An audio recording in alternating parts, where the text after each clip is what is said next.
नमस्कार साथियों, स्वागत है आप सभी का हमारे यूट्यूब चैनल पे। तो देखिएगा, आज अपना कक्षा 10 को लेके हम बात करेंगे, हिंदी अनिवार्य की हम बात करेंगे। और यहाँ पर अपना जो पाठ नंबर रहता है 3, क्षितिज भाग 2 अपनी पुस्तक है, इसका जो पाठ नंबर है 3 देव कवि वाला। तो यहाँ पर देखिएगा कि इनका जन्म जो है वो 1673 ईस्वी को होता है इटावा उत्तर प्रदेश में। और पूरा नाम जो है इनका पूछा जा सकता है देवदत्त द्विवेदी। ठीक है, चलिए। अनेक आश्रयदाताओं के ये दरबारी कवि रहे थे। आश्रयदाता थे भोगीलाल से इन्होंने सर्वाधिक संतोष और सम्मान जो है वो प्राप्त हुआ था। इनके काव्य ग्रंथों की संख्या लगभग 52 से लेकर 72 तक मानी जाती है। कुछ विद्वान 52 मानते हैं, कुछ जो है इससे ज़्यादा भी मानते हैं। प्रमुख रचनाओं को लेके मैं अगर बात करूं, याद रखने लायक है सारा। एक तो है रस विलास, दूसरा हो गया भाव विलास, काव्य रसायन और भवानी विलास। तो सीधी सी बात है कि जगह का विलास लागेड़ो है, ये लागेड़ो है विलास शब्द जगह का लागेड़ो है, बैसा कस्य का सेका का वगा देव कवि की रचना मानी जाएगी। ठीक है, चलिए। रीति काल के ये रीतिबद्ध कवि माने जाते हैं। एक तो वह रीति मुक्त कवि और एक वह रीतिबद्ध कवि। तो ये कौन से हैं? रीतिबद्ध कवियों की श्रेणी में आते हैं। अगला है कि अभिधा शब्द शक्ति को सभी शब्द शक्तियों में इन्होंने क्या माना है? सर्वश्रेष्ठ माना है। आई की बढ़िया बात है।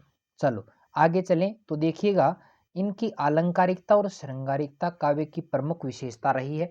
ये आपको मोस्ट इंपॉर्टेंट याद रखना है। यहाँ पे मृत्यु इनकी सन 1767 ईस्वी को हो जाती है। ये दो चीजें भी याद रखनी है, जन्म कब हुआ था और मृत्यु कब हुई थी। ठीक है, चलिए आगे है कि अति लघुत्रात्मक प्रश्न कौन कौन से इसमें से आ सकते हैं। पहला प्रश्न जो रहेगा कि पाठ्य क्रम में संकलित देव के पद किस छंद में है? तो यहाँ पर कुछ कवित दिए गए हैं और कुछ सवैये दिए गए हैं। दो छंद ही कमान याद रखना है। चलो आगे। दूसरा प्रश्न है कि जय जग मंदिर दीपक सुंदर काव्य पंक्ति में अलंकारों का परिचय दो। देखो, जय जय को जठे प्रयोग हुआ है, जैसे जय में जग में है, जय में है, तो जय वर्ण की आवर्ती के कारण अनुप्रास अलंकार होता है। पूरी पंक्ति में जग मंदिर, जग रूपी मंदिर, रूपक अलंकार का प्रयोग है। ठीक है, अगला है कि ब्रज दुल्हा किसे कहा है? श्री कृष्ण को कहा है। बहुत सरल प्रश्न है। चलिए अगला है, शिखावाटी मिशन 100 के तहत हम ये बात कर रहे हैं। बहुत बढ़िया क्वेश्चन सरों ने, जो हमारे गुरुजन हैं, उन्होंने तैयार किए हैं।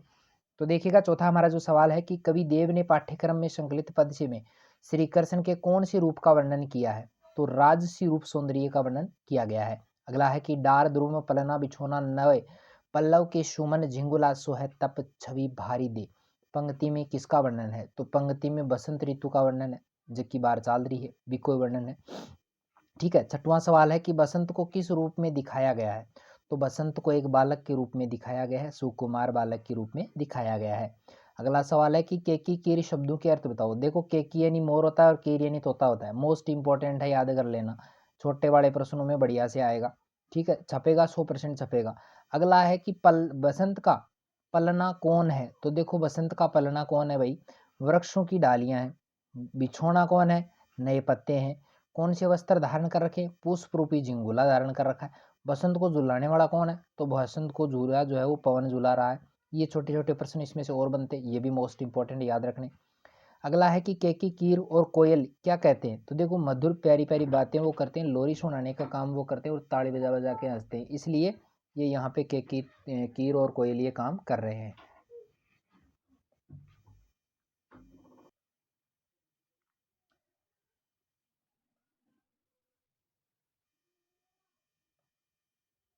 देखिए, अगला हमारा जो 10 नंबर का जो सवाल रहेगा कि डार द्रुम पद में किस मुहावरे का प्रयोग हुआ है? तो देखो, राई नोन करना मुहावरे का मुहावरा यहाँ पर ये काम में लिया गया है, मतलब राई लूण करना, जिसका अर्थ क्या होता है? नजर उतारना। तो नजर उतारी जा रही है। 11वां हमारा सवाल रहेगा कि कवि ने किसकी राई नोन करने की ओर संकेत किया है? तो बसंत रूपी बालक है, छोटो बालक है, नजर न लाग जाए बिसु बचावा के लिए राय लूण किया जा रहा है। ठीक है, चलिए 12वां सवाल है कि किसके बालक के रूप में बसंत की कल्पना की गई है? तो राजा कामदेव के बालक के रूप में बालक बसंत की जो है वो कल्पना की गई है। अगला है कि चटकारियां देकर कौन जगाता है? तो चटकारियां देकर कौन जगाता है भाई? चटकारियां चुटकियां बजा बजा के कौन जगा रहा है? गुलाब जगा रहा है। कौन जगा रहा है भाई? गुलाब जगा रहा है। चलिए, हमारा 14 नंबर का क्वेश्चन है कि कवि देव ने पूर्णिमा की चांद की आभा के लिए किस बिंब का प्रयोग किया है? तो कवि ने चंद्रमा के लिए दूध में निकलते फैन जैसे बिंब का प्रयोग यहाँ पर किया गया है। बढ़िया क्वेश्चन है। अगला है कि तारा सी तरुणी तामे अलंकार बताना है। तय वर्ण की आवृत्ति के कारण अनुप्रास अलंकार है। और तारा सी तरुणी, सी शब्द वाचक शब्द के कारण यहाँ पर उपमा अलंकार का भी प्रयोग किया गया है। आगे देखिएगा, शेखावाटी मिशन 100 के तहत लघुतरात्मक जो प्रश्न है, पहला प्रश्न है कि कवि देव द्वारा श्री कृष्ण का रूप वर्णन किस प्रकार किया गया है। तो देखो, पैरों में सुंदर घुंघरू हैं, कमर पर करदनी बंधी हुई है, श्याम सलोने शरीर पर पीले वस्त्र सुशोभित हो रहे हों, हृदय पर पवन माल है, मस्तक पर मुकुट है, बड़े बड़े चंचल नेत्र हैं और मंद मंद मुस्कान है, मुख पर चंद्रमा सी चमक है और जगत रूपी संसार में प्रकाशित दीपक के समान श्री कृष्ण के पूरे संसार भर में देवता के समान जो है वो विराजमान रहते हैं। चलिए, हमारा 17वां जो सवाल है कि फटिक सिलानी सो सुधरे सुधा मंदिर उददी दधी को सो अधिकाई उमगे अनमन। पंक्ति में किसका वर्णन है और इन पंक्तियों में कौन से अलंकार हैं। तो देखो, उक्त पंक्तियों में पूर्णिमा की रात में चांद तारों से भरे आकाश की आभा का वर्णन है, ये आपको याद रखना है।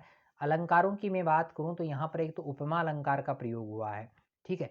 इसके अलावा सीलानी सो सुधरे सह सह की आवृत्ति के कारण अनुप्रास अलंकार है और सुधा रूपी मंदिर, अमृत रूपी मंदिर के कारण रूपक अलंकार का भी प्रयोग हुआ है। और उददी दधी, दधी दधी शब्द 2 बार आया है तो यहाँ पर सभंग यमक का भी प्रयोग किया गया है। चलिए, हमारा 18वां सवाल है कि शीतल पूर्णिमा के चंद्र की आभा को किन किन रूपों में बताया गया है।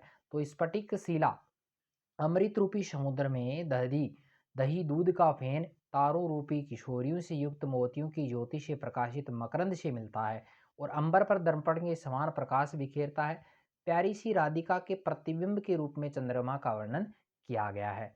चलिए, हमारा नेक्स्ट जो सवाल रहेगा कि कवि देव के काव्यगत विशेषताएं बतानी है, तो वो बढ़िया क्वेश्चन बड़े वाला जो है अपनी पाठ्य पुस्तक में भी है, वहां से आप याद कर लीजिएगा, या यहाँ पर जो प्रश्न दिया गया है इसको भी आप याद कर सकते हैं। एक एक लाइन में इसमें नहीं पढ़ूंगा, आप इसको जो है प्योज करके इसको आराम से पढ़ लीजिएगा, बढ़िया से याद कर लीजिएगा। कोई भी प्रकार की समस्या हो तो आप बेझिझक हमें कमेंट कीजिएगा। सप्रसंग व्याख्या में देखो, एक तो ये व्याख्या याद करनी है कि डार द्रुम पलना बिछोना नव पल्लव सुमन झिंगुला सोहे, ये वाली सप्रसंग व्याख्या मैंने पहले करवा रखी है, वहां से आप देख लीजिएगा, या आपको पहले से याद है तो वो आप ध्यान में रख लीजिएगा, ठीक है।